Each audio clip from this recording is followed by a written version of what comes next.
Sunday, May 15th, 2011. With Moby blasting in my ears, I run down Southwest Salmon Street toward the Willamette River. It's 6:30 in the morning and I'm trying to clear my head. Last night, I dreamed of her. Blue eyes, breathy voice, her sentences ending with "sir" as she knelt before me. Since I've met her, my dreams have been a welcome change from the occasional nightmare.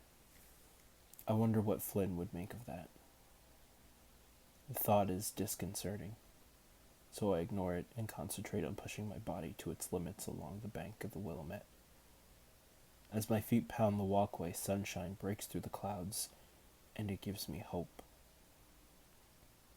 2 hours later, as I jog back to the hotel, I pass a coffee shop. Maybe I should take her for coffee. Like a date.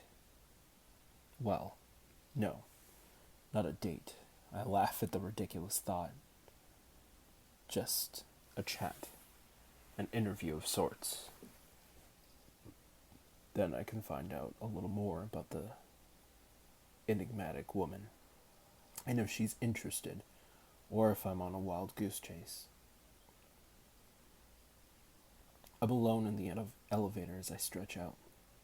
Finishing my stretches in the hotel suite, I'm centered and calm, and for the first time since I've arrived in Portland, breakfast has been delivered and I'm famished. It's not a feeling I tolerate. Ever. Sitting down to my breakfast in my sweats, I decide to eat before I shower.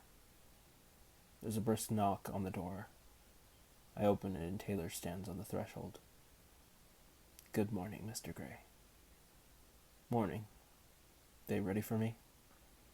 "Yes, sir. They're set up in room 601. I'll be right down." I close the door and tuck my shirt into my gray pants. My hair is wet from the shower, but I don't give a shit. One glance at the louche fucker in the mirror and I exit to follow Taylor to the elevator. Room 601 is crowded with people, lights, and camera boxes, but I spot her immediately. She's standing to the side. Her hair is loose, a lush, glossy mane that falls beneath her breasts. She's wearing tight jeans and chucks with her short-sleeved navy jacket and a white t-shirt beneath. Are jeans and chucks her signature look? While not very convenient, they do flatter her shapely legs. Her eyes, disarming as ever, widen as I approach. "Miss Steele, we meet again." She takes my extended hand, and for a moment I want to squeeze hers and raise it to my lips. "Don't be absurd, Gray." She turns her delicious pink and waves in the direction of her friend who's standing too close waiting for my attention. "Mr. Gray, this is Catherine Kavanaugh," she says. With reluctance, I release her and turn to the persistent Miss Kavanaugh. She's tall, striking, and well-groomed like her father, but she has her mother's eyes, and I have her to thank for my introduction to the delightful Miss Steele. That thought makes me feel a little more benevolent toward her. "The tenacious Miss Kavanaugh, how do you do? I trust you're feeling better? Anastasia said you were unwell last week." "I'm fine, thank you, Mr. Gray." She has a firm, confident handshake, and I doubt she's ever faced a day of hardship in her privileged life. I wonder why these women are friends. They have nothing in common. "Thank you for taking the time to do this," Catherine says. "It's a pleasure," I reply and glance at Anastasia, who rewards me with her telltale flush. Is it just me who makes her blush? The thought pleases me. "This is Jose Rodriguez, our photographer." Anastasia says, and her face lights up as she introduces him. Shit. Is this the boyfriend? Rodriguez blooms under Anna's sweet smile. Are they fucking? Mr. Gray. Rodriguez gives me a dark look as we shake hands. It's a warning. He's telling me to back off. He likes her. He likes her a lot. Well, game on, kid. Mr. Rodriguez, where would you like me? My tone is a challenge, and he hears it, but Catherine intervenes and waves me towards a chair. Ah, she likes to be in charge. The thought amuses me as I sit. Another young man who appears to be working with Rodriguez switches on the lights, and momentarily I'm blinded. Hell! As the glare recedes, I search out the lovely Miss Steele. She's standing at the back of the room, observing the proceedings. Does she always shy away like this? Maybe that's why she and Kavanaugh are friends.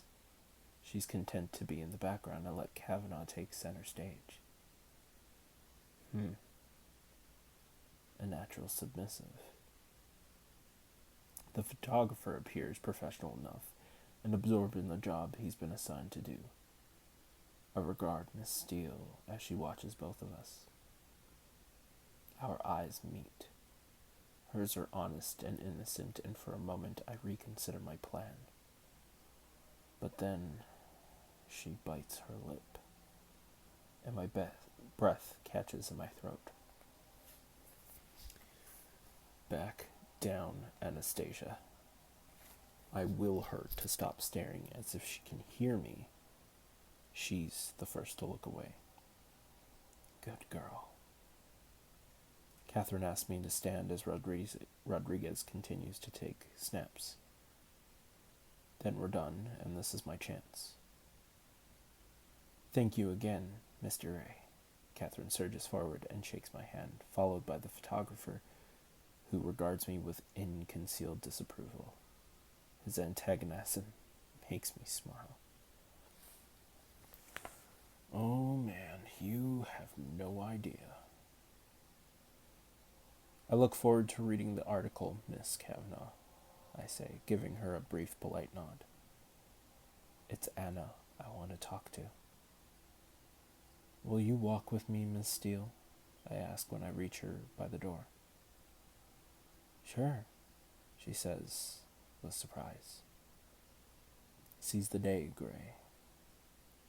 I mutter some platitude to those still in the room and usher her out the door, wanting to put some distance between her and Rodriguez. In the corridor she stands, fiddling with her hair, then her fingers, as Taylor follows me out. I'll call you, Taylor, I say, and when he's almost out of earshot, I ask Anna to join me for coffee. My breath held for her response. Her long lashes flicker over her eyes. I have to drive everyone home, she says with dismay. Taylor, I call after him, making her jump. I must make her nervous, and I don't know if this is good or bad. And she can't stop fidgeting. Thinking about all the ways I can make her stop is distracting. Are they based at the university? She nods, and I ask Taylor to take her friends home. There. Now you can join me for coffee. Mr. Gray, this really... She stops. Shit. It's a no. I'm going to lose this deal. She looks directly at me, eyes bright. Look, Taylor doesn't have to drive them home. I'll swap vehicles with Kate if you give me a moment. My relief is tangible, and I grin. I have a date. Opening the door, I let her back into the room as Taylor conceals his puzzled look. Can you grab my jacket, Taylor? Certainly, sir. He turns on his heel and his lips twitch as he heads up the corridor. I watch him with narrowed eyes as he disappears into the elevator while I lean against the wall and wait for Miss Steele.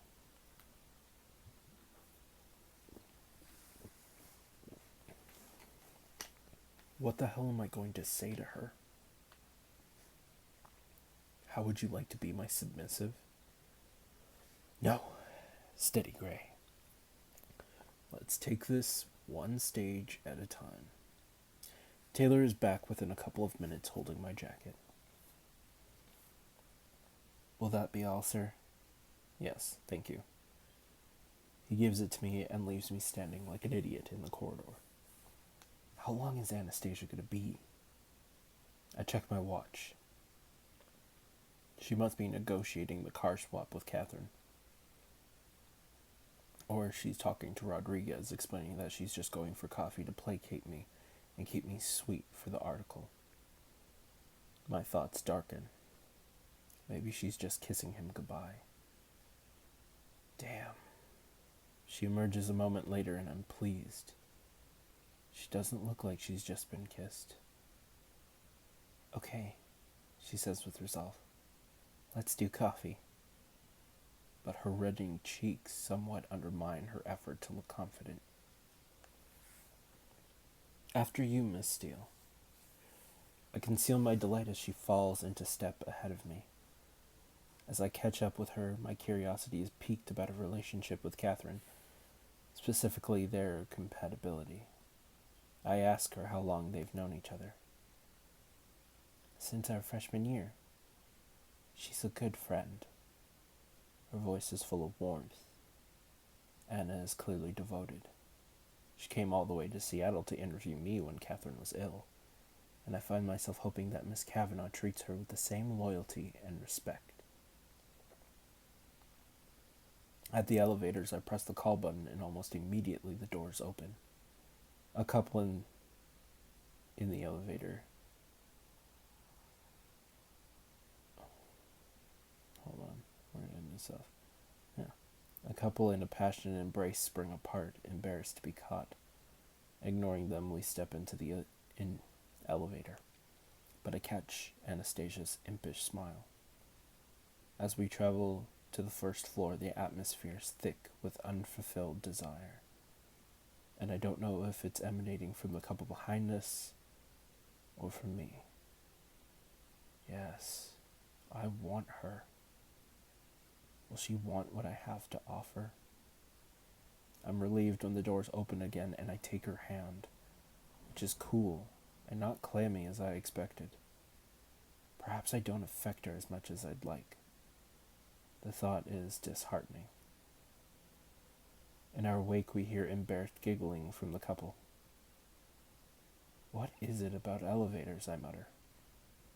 And I have to admit that there's something wholesome and naive about their giggling that's totally charming. Miss Steele seems that innocent. Just like them. And as we walk onto the street, I question my motives again. She's too young. She's too inexperienced. But, damn, I like the feel of her hand in mine. In the coffee shop, I direct her to find a table and ask what she wants to drink. She stutters through her order. English breakfast, tea, hot water, back on the side. That's a new one to me. No coffee? I'm not keen on coffee. Okay. Back out tea. Sugar?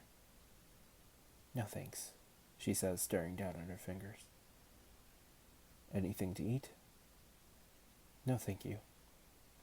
She shakes her head and tosses her hair over her shoulder, highlighting glints of auburn.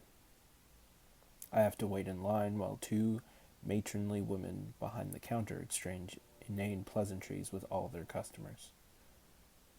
It's frustrating keeping me from my objective, Anastasia. Hey, handsome, what can I get you? The older woman asks with a twinkle in her eye. It's just a pretty face, sweetheart. I'll have a coffee with steamed milk English breakfast tea bag on the side, and a blueberry muffin. Anastasia might change her mind and eat. You visiting Portland? Yes. The weekend? Yes. The weather sure has picked up today. Yes. I hope you get out to enjoy some sunshine. Please stop talking to me and hurry the fuck up. Yes. I hiss through my teeth and glance over at Anna, who quickly looks away. She's watching me. Is she checking me out? A bubble of hope swells in my chest. There you go. The woman winks and places the drinks on the tray. Pay at the register, honey, and you have a nice day now. I manage a cordial response. Thank you. At the table, Anastasia is staring at her fingers, reflecting on heaven knows what. Me? Penny for your thoughts, I ask. She jumps and turns red as I set out her tea and my coffee. She sits mute and mortified. Why? Does she really not want to be here? Your thoughts, I ask again, and she fidgets with the tea bag. This is my favorite tea, she says, and I revise my mental note that it's Twining's English breakfast tea she likes. I watch her dunk the tea bag in the teapot. It's an elaborate and messy spectacle. She fishes it out almost immediately and places the used tea bag on her saucer. My mouth is twitching with my amusement, as she tells me she likes her tea weak and black. And for a moment I think she's describing what she likes in a man. Get a grip, Gray. She's talking about tea. Enough of this preamble. It's time for some due diligence in this deal. Is he your boyfriend? Her brows knit together, forming a small V above her nose. Who? This is a good response. The photographer, Jose Rodriguez. She laughs. At me. At me. And I don't know if it's from relief or if she thinks I'm funny. It's annoying. I can't get her measure. Does she like me or not? She tells me he's just a friend. Oh, sweetheart, he wants to be more than a friend. Why did you think he was my boyfriend? She asks. The way you smiled at him and he at you. You have no idea, do you? The boy is smitten. He's more like family, she says. Okay, so the lust is one-sided, and for a moment I wonder if she realizes how lovely she is. She eyes the blueberry muffin as I peel back the paper, and for a moment I imagine her on her knees beside me as I feed her a morsel at a time. The thought is diverting and arousing. Do you want some? I ask. She shakes her head. No, thanks. Her voice is hesitant, and she stares out once more at her hands. Why is she so jittery? Maybe because of me? And the boy I met yesterday at the store, he's not your boyfriend? No. Paul's just a friend. I told you yesterday. She frowns again, as if she's confused, and crosses her arms in defense. She doesn't like being asked about these boys. I remember how uncomfortable she seemed when the kid at the store put his arm around her, staking his claim. Why do you ask? She adds. You seem nervous around men. Her eyes widen. They really are beautiful, the color of the ocean at Cabo, the bluest of blues. I should take her there. What? Where did that come from? I find you intimidating, she says, and looks down, fidgeting once more with her fingers. On the one hand, she's so submissive, but on the other, she's challenging. You should find me intimidating. Yeah, she should. There aren't many people brave enough to tell me that I intimidate them. She is honest, and I tell her so, but she averts her eyes. I don't know what she's thinking. It's frustrating. Does she like me, or is she tolerating this meeting to keep Kavanaugh's interview on track? Which is it? You're a mystery, Miss Steele. There's nothing mysterious about me. I think you're very self-contained, like any good submissive. Except when you blush, of course, which is often. I just wish I knew what you were blushing about. There. That will goad her into a response. Popping a small piece of blueberry muffin into my mouth, I await her reply.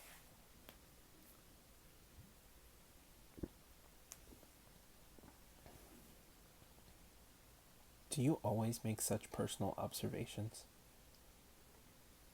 That's not personal, is it? I hadn't realized I was. Have I offended you? No. Good. But you're very high-handed.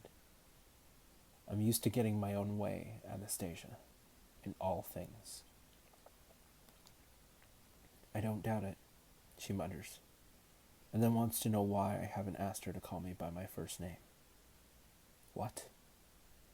And I remember her leaving my office in the elevator, and how my name sounded coming out of her smart mouth. Has she seen through me? Is she deliberately antagonizing me? I tell her that no one calls me Christian except my family. I don't even know if it's my real name. Don't go there, Gray. I change the subject. I want to know about her. Are you an only child? Her eyelashes flutter several times before she answers that she is. Tell me about your parents. She rolls her eyes, and I have to fight the compulsion to scold her. My mom lives in Georgia with her new husband, Bob. My stepdad lives in Montesano. Of course, I know all this from Welch's background check, but it's important to hear it from her. Her lips soften with a fond smile when she mentions her stepdad. Your father? I ask. My father died when I was a baby. For a moment, I'm catapulted into my nightmares, looking at a prostrate body on a grimy floor. I'm sorry, I mutter. I don't remember him, she says, dragging me back to the now. Her expression is clear and bright, and I know that Raymond Steele has been a good father to her. Her mother's relationship with her, on the other hand, that remains to be seen. And your mother remarried? Her laugh is bitter.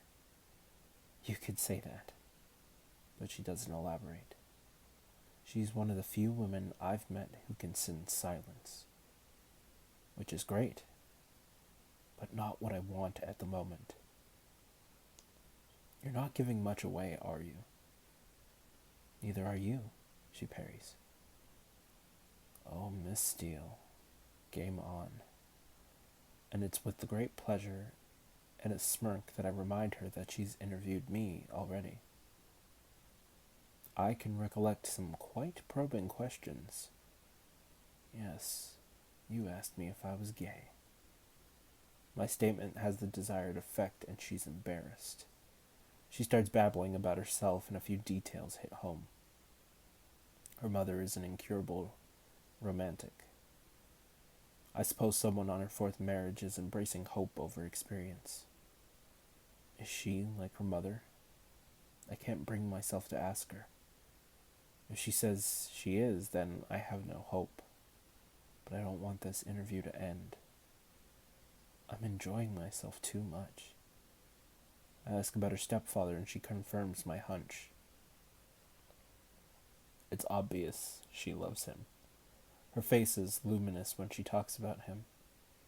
His job, he's a carpenter. His hobbies, he likes European soccer and fishing. She preferred to live with him when her mom married the third time.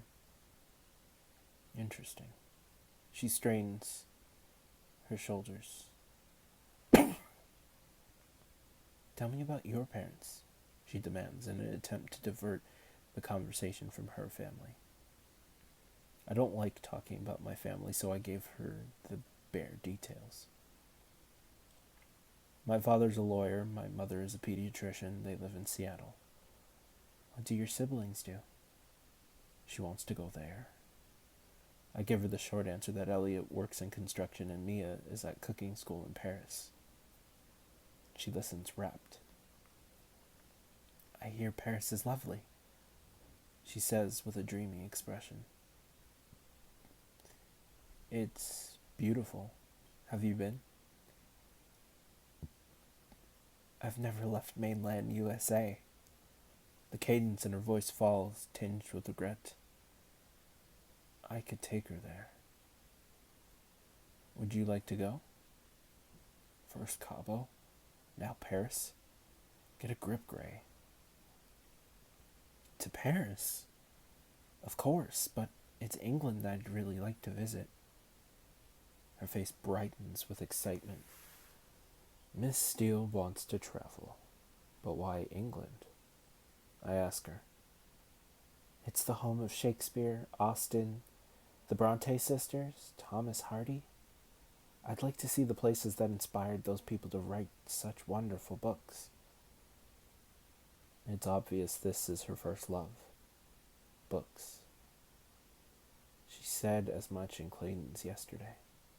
That means I'm competing with Darcy, Rochester, and Angel Clare. Impossible romantic heroes. Here's the proof I needed. She's an incurable romantic, like her mother, and this isn't going to work. To add insult to injury, she looks at her watch. She's done. I've blown the steel. I'd better go. I have to study, she says. I offer to walk her back to her friend's car, which means I'll have the walk back to the hotel to make my case. But should I? Thank you for the tea, Mr. Gray, she says. You're welcome, Anastasia. It's my pleasure. And as I say the words, I realize that the last 20 minutes have been enjoyable. Giving her my most dazzling smile, guaranteed to disarm, I offer her my hand. Come, I say. She takes my hand, and as we walk back to the Heathman, I can't shake how agreeable her hand feels in mine. Maybe this could work. Do you always wear jeans? I ask. Mostly, she says, and it's 2 strikes against her. Incurable romantic who wears only jeans. I like my women in skirts. I like them accessible. Do you have a girlfriend? She asks out of the blue, and it's the 3rd strike. I'm out of this fledgling deal. She wants romance, and I can't offer her that. No, Anastasia. I don't do the girlfriend thing. Stricken with a frown, she turns abruptly and stumbles onto the road. Shit! Anna! I shout, tugging her toward me, to stop her from falling in the path of an idiot cyclist who's flying the wrong way up the street. All of a sudden, she's in my arms, clutching my biceps, staring up at me. Her eyes are startled, and for the first time I notice a darker ring of blue circling her irises. They're beautiful. More beautiful this close. Her pupils dilate, and I know I could fall into her gaze and never return. She takes a deep breath. Are you okay? My voice sounds alien and distant, and I realize she's touching me, and I don't care. My fingers caress her cheek. Her skin is soft and smooth, and as I brush my thumb against her lower lip, my breath catches in my throat. Her body is pressed against mine, and the feel of her breasts and her heat through my shirt is arousing. She has a fresh, wholesome fragrance that reminds me of my grandfather's apple orchard. Closing my eyes, I inhale, committing her scent to memory. When I open them, she's still staring at me, entreating me, begging me, her eyes on my mouth. Shit. She wants me to kiss her. And I want to. Just once. Her lips are parted, ready, waiting. Her mouth felt welcoming beneath my thumb. No, no, no. Don't do this, Gray. She's not the girl for you. She wants hearts and flowers, and you don't do that shit. I close my eyes and blot her out and fight the temptation. And when I open them again, my decision is made. Anastasia, I whisper, you should steer clear of me. I am not the man for you. The little V forms between her brows, and I think she's stopped breathing. Breathe, Anastasia. Breathe. I have to let her go before I do something stupid, but I'm surprised at my reluctance. I want to hold her for a moment longer. I'm going to stand you up and let you go. I step back, and she releases her hold on me. Yet weirdly, I don't feel any relief. I slide my hands to her shoulders to ensure she can stand. Her expression clouds with humiliation. She's mortified by my rebuff. Hell, I didn't mean to hurt you. I've got this, she says, disappointment ringing in her clipped tone. She's formal and distant, but she doesn't move out of my hold. Thank you, she adds. For what? For saving me. And I want to tell her that I'm saving her from me, that it's a noble gesture, but that's not what she wants to hear. That idiot was riding in the wrong way. I'm glad I was here. I shudder to think what could have happened to you. Now it's me that's blabbering. And I still can't let her go. I offer to sit with her in the hotel, knowing it's a ploy to prolong my time with her, and only then do I release her. She shakes her head, her back ramrod stiff, and wraps her arms around herself in a protective gesture. A moment later, she bolts across the street, and I have to hurry to keep up with her. When we reach the hotel, she turns and faces me once more, composed. Thanks for the tea and doing the photo shoot. She regards me dispassionately, and regret flares in my gut. Anastasia, I can't think what to say except that I'm sorry. What, Christian? She snaps. Whoa. She's mad at me, pouring all the contempt she can into each syllable of my name.